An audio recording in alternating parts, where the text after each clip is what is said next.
Adam Schiff is the worst criminal in Congress in the last 250 years. Adam Schiff went to the podium day after day after day saying, I know nothing about this. We're not going to discuss it. We're going to protect it. And then Adam Schiff, led the prosecution of the impeachment trial in the Senate of President Donald Trump. Hey, today we're diving into one of the hottest political topics right now. Republicans are calling for Adam Schiff's resignation as chairman of the House Intelligence Committee, and the reasons behind this demand are sparking serious debate.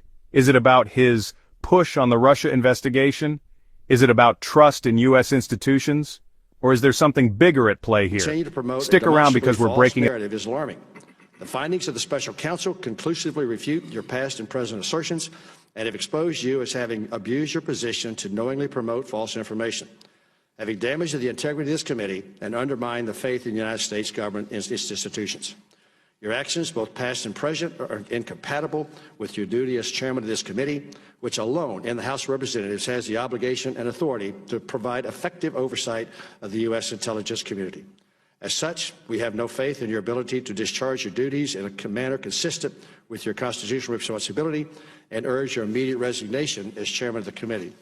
Mr. Chairman, this letter is signed by all 9 members of the Republican side of the House, of the committee, and I ask unanimous consent to be entered into the record of today's hearing. Let's start with the big news.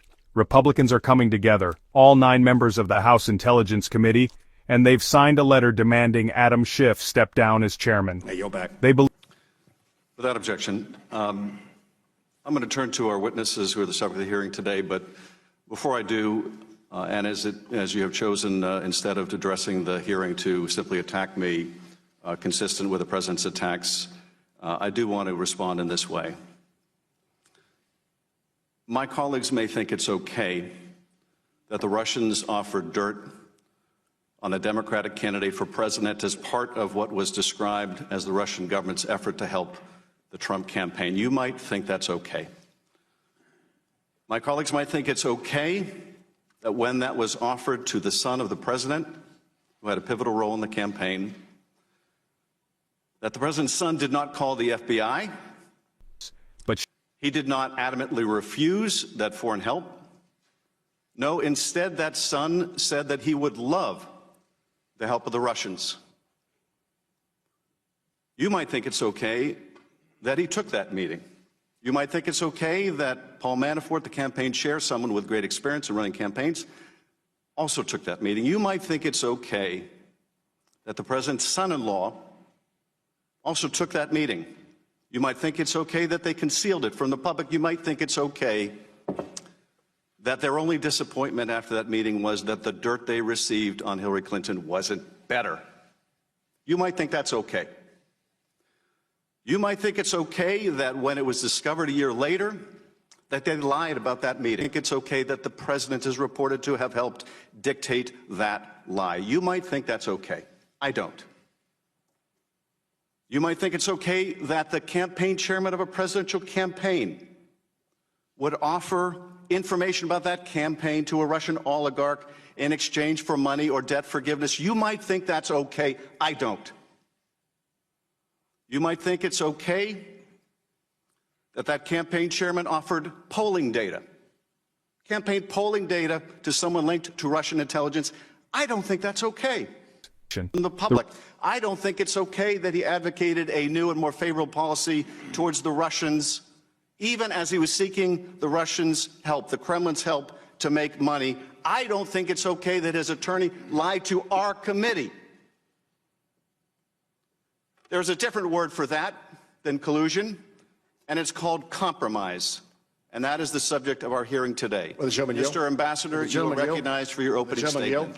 I will not yield. Mr. Ambassador, you gentlemen, yield because you just made some things about all of us that I think we all should get the opportunity to respond to. If you're going to say we think, you ought to allow us to speak of what we think. You can use your 5 minutes to speak. You attacked me in your opening statement, and I have not had an opportunity to respond at all, especially to your statements of what we think, because no one over here thinks that. No one over is the worst criminal in Congress in the last 250 years. Adam Schiff went to the podium day after day after day saying, I know nothing about this. We're not going to discuss it. We're going to protect it. And then Adam Schiff, led the prosecution of the impeachment trial in the Senate of President Donald Trump. Talk about someone who was conflicted out of the game because he was part of the hoax that brought Carmela in, manufactured that false accusation, and then peddled it out to the world, and he continued, not surprising, he's lied about almost everything in his life. But now he lied just to set up a presidential impeachment. And that's what I was talking about, these disinformation campaigns. He should be investigated because he lied to the world about his interactions with Carmela, who is a whistleblower, and I can't stress it enough, that started a presidential impeachment. So here's the big question. Should Adam Schiff be investigated? Kash Patel says yes, and honestly, I agree 100%. Schiff lied to the world about his involvement with Carmela. He played a key role in launching an impeachment based on false pretenses. And if there's one thing we should all agree on, it's that no one should be above the law. This guy didn't just make a mistake, he deliberately deceived Congress and the American people. That's not politics, that's corruption. And if their story is far from finished, and it's going to continue unfolding in the coming weeks, should Adam Schiff resign as chairman of the Intelligence Committee, or is he right to stand by his position on Russian interference? What do you think? Drop your thoughts in the comments below. And if you found this breakdown interesting, don't forget to give this video a thumbs up. Make sure to subscribe.